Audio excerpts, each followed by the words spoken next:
अस्सलाम वालेकुम।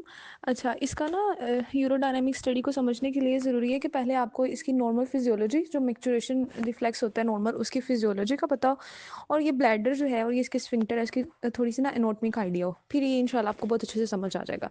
तो मैं आपको ना थोड़ा स्टार्टिंग फिजियोलॉजी से बताना शुरू करूँगी ताकि हम इसको अच्छे से समझ सकें।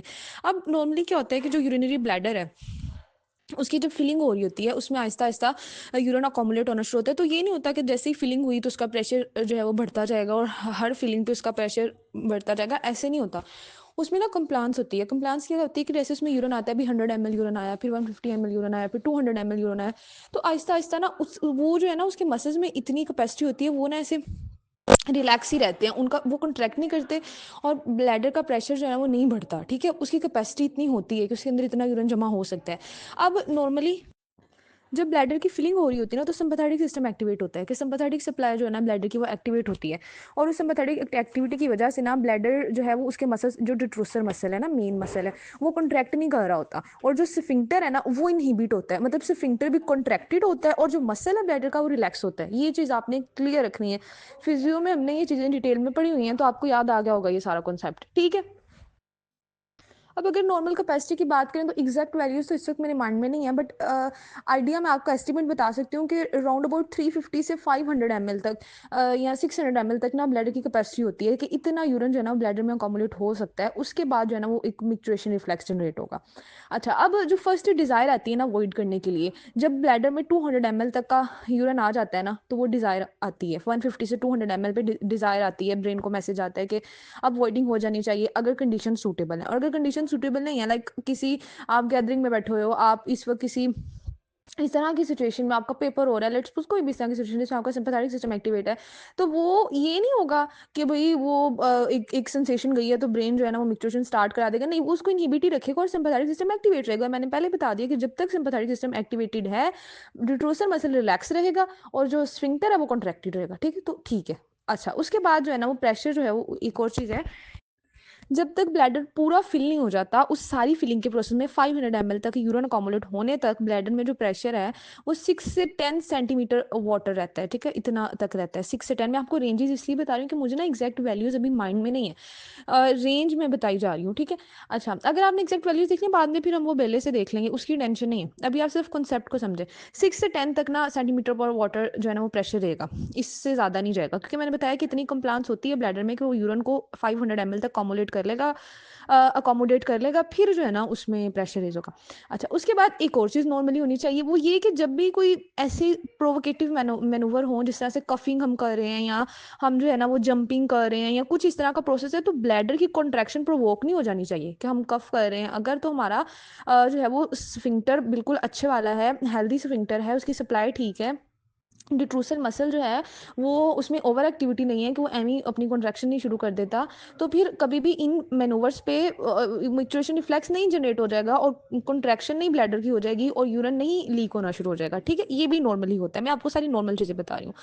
अच्छा, उसके बाद एक और नॉर्मल चीज़ होती है कि जब वॉइडिंग शुरू होती है ना, ये तो सारी हमने बात की कि जब तक अकोमुलेट हो रहा था यूरिन। अब क्या होगा कि मतलब कंडीशन सूटेबल हो गई और फिलिंग भी टोटल हो गई, 500 एमएल तक फिलिंग होगी, फर्दर ब्लैडर में कोई यूरिन नहीं आ सकता। तो अब जो है ना पैरासिम्पैथेटिक सिस्टम एक्टिवेट होगा। अब सिम्पैथेटिक रुक जाएगा, पैरासिम्पैथेटिक, जब पैरासिम्पैथेटिक एक्टिवेट होगा तो वो डिट्रूसर मसल जो है उसको कॉन्ट्रैक्ट कराना शुरू कर देगा और आपके जो ब्लैडर का स्फिंक्टर है, उसको ना, ये वो वाला स्फिंक्टर है जो इंटरनल स्फिंक्टर है, ये चीज़ भी, क्योंकि ब्लैडर का ना दो स्फिंक्टर होता है, एक इंटरनल एक एक्सटर्नल। जो एक्सटर्नल है वो वॉलंटरी कंट्रोल में होता है, उसमें कोई ऑटोनॉमिक सप्लाई नहीं है। ये जो ऑटोनॉमिक सप्लाई है ना, सिंपैथेटिक पैरासिम्पैथेटिक, ये होती है इंटरनल स्फिंक्टर के लिए। अच्छा, अब ना पैरासिम्पैथेटिक एक्टिवेट होगा और वो स्फिंक्टर को कर देगा रिलैक्स, इंटरनल को। अब अगर आपकी वॉलंटरी एफर्ट होगी, तो फिर आप एक्सटर्नल को भी रिलैक्स करोगे और वॉइडिंग हो जाएगी। अब जब वॉइडिंग होती है ना, तो जो उसका प्रेशर होता है ना ब्लैडर का, अब ये बढ़ता है वॉइडिंग में। क्यों क्यों बढ़ रहा है? क्योंकि देखें, जब ब्लैडर की सिर्फ फिलिंग हो रही थी ना, तब मैंने कहा था कि डिट्रूसर मसल रिलैक्स है। जब तक डिट्रूसर मसल रिलैक्स है तो ब्लैडर में प्रेशर तो नहीं आएगा ना, मसल कॉन्ट्रैक्ट करते हैं तो प्रेशर आता है। लेकिन जब वॉइडिंग होगी तो मैंने कहा कि वॉइडिंग में डिट्रूसर मसल कॉन्ट्रैक्ट करता है पैरासिम्पैथेटिक सिस्टम की तरह से, और जैसे ही डिट्रूसर मसल कॉन्ट्रैक्ट करेगा, अब जो ब्लैडर का प्रेशर ना वो ऊपर जाएगा, लेकिन वो भी ना 60 to 70 सेंटीमीटर पर वाटर तक ही रहेगा, इससे ज़्यादा नहीं होता। 60 है, पता नहीं अब ये 70 है, इतना ही रहेगा वो, ठीक है? इससे ज़्यादा नहीं जाता। 70 से तो कम ही है ना, इतना मुझे कन्फर्म है।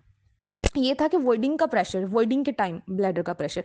लास्ट जो वैल्यू होती है वो ये हमने चेक करनी होती है नॉर्मल लोगों में जो फ्लो रेट क्या होता है, ठीक है, यूरिन का। तो जो फ्लो रेट होता है ना वो फ्लो रेट जो होता है ना मेरे ख्याल से पर सेकंड के हिसाब से वो होता है 10 to 15 ml, इतना होता है, 10 to 15 ml तक है, 15 से कम ही है, इतना पर सेकंड के हिसाब से ना वॉइडिंग हो रही होती है। और जो रेजिडुअल यूरिन है ब्लैडर में रह जाएगा वो 50 ml से कम रह जाएगा, यानी कि 500 ml जो था ना वो अकोमोडेट हुआ था, तो 450 ml तो वॉइड हो जाएगा, 50 ml से कम ही जो यूरिन है ना वो रहेगा। ये सारी थी नॉर्मल चीज़ें नॉर्मल लोगों में। हम यूरोडायनेमिक स्टडी क्यों करते हैं? हम यूरोडायनेमिक स्टडी इसलिए करते हैं क्योंकि हम देखना चाह रहे होते हैं कि इन सारी जगह में से कहाँ पर मसला है। क्या ऐसा है कि जब ब्लैडर फिल होना शुरू होता है तो तभी जो है ब्लैडर जो है वो कंप्लांस ही नहीं है उसमें, उसका मसल रिलैक्स ही नहीं रहता, और ब्लैडर का प्रेशर जो कि 6 से 10 तक रहना चाहिए था और उसका प्रेशर नहीं बढ़ना चाहिए था, ड्यूट्रोसल मसल को एक्टिव नहीं इतना होना चाहिए था कि वो कॉन्ट्रैक्ट करते रहें, तो ये नहीं हो रहा, तो हमें समझ आ रहा है कि इस पर्सन में जो है ना ब्लैडर ओवर एक्टिविटी है, इसमें ड्यूट्रोसल ओवर एक्टिविटी है, ठीक है। और अगर ठीक है जो उसकी फीलिंग नॉर्मल हो जाती है, उसको कोई ब्लैडर की ओवर एक्टिविटी नहीं हुई, उसकी नॉर्मल 500 तक मैं आपको सारा प्रोसीजर बाद में बताऊंगी कि यूरोडायनामिक में हम करते क्या हैं। अभी हम सिर्फ कंक्लूजन की बात करें कि भाई उसमें कोई नहीं प्रेशर जनरेट हुआ, 500 ml तक हमने उसका ब्लैडर अच्छे से फिल किया, कोई मसला नहीं हुआ। लेकिन बाद में दूसरा क्या कि हमने ना उससे कुछ मैनूवर्स किया, हमने कहा थोड़ी जंपिंग करो या कफिंग करो, कुछ इस तरह करा, तो उसका ना यूरिन लीक कर गया। अब इससे हमें समझ आएगी कि इसका यूरिन लीक कर रहा है, तो इसका मतलब है कि इसमें जो है ना वो जो स्फिंक्टर का नॉर्मल फंक्शन है ना वो नहीं हो रहा, क्योंकि इन मैनूवर्स पे नहीं लीकेज होना चाहिए था। फिर लास्ट चीज हम जो देखते हैं इसमें हम ये भी देख सकते हैं यूरोडायनेमिक स्टडी में कि जब वॉइडिंग शुरू होगी, ये तो था सिर्फ फिलिंग तक, फिर हम उस पर्सन को कहेंगे अब तुम वॉइडिंग करो, जब उसकी वॉइडिंग होगी तो हम ये वो जो प्रेशर के लिए हमने कैथीटर अंदर डाली थी ना प्रेशर टेस्ट करने के लिए, वो अभी तक अंदर ही होगी, तो फिर हम ये देखेंगे कि जब ये वॉइड कर रहा है तब इसका प्रेशर कितना है, जो कि नॉर्मल हमें पता है 70 तक होना चाहिए, 60 से 70। फिर हम उसका फ्लो रेट देख लेंगे एंड पे कि इसका फ्लो रेट जो कि 10 से 15 होना चाहिए था नॉर्मल पर सेकंड, मिलीलीटर पर सेकंड। तो ये सारी चीज़ें, इतनी सारी चीज़ें हैं जो हम यूरोडायनेमिक स्टडी से देख सकते हैं, और इसी वजह से यूरोडायनेमिक स्टडी बहुत हेल्पफुल है। हमें समझ आ जाती है कि ये जो इसको इनकॉन्टिनेंस है ये स्ट्रेस इनकॉन्टिनेंस है, यानी वो जो मैनूवर से होती है उसको स्ट्रेस इनकॉन्टिनेंस कहते हैं, या ये ड्यूट्रोसल ओवर एक्टिविटी है, जो स्टार्टिंग में पता चल जाएगी कि ड्यूट्रोसल एक्टिविटी की वजह से, कॉन्ट्रैक्टिलिटी की वजह से प्रेशर ब्लैडर का बढ़ता जा रहा है, ठीक है। या इसको जो है वो एंड पे मसला आ रहा है फ्लो रेट के हिसाब से या वॉइडिंग प्रेशर, ये सारी चीज़ें हम देख लेते हैं यूरोडायनेमिक। अब मैं आपको नेक्स्ट में बताती हूँ कि हम ये स्टडी जो है ना ये परफॉर्म कैसे करते हैं।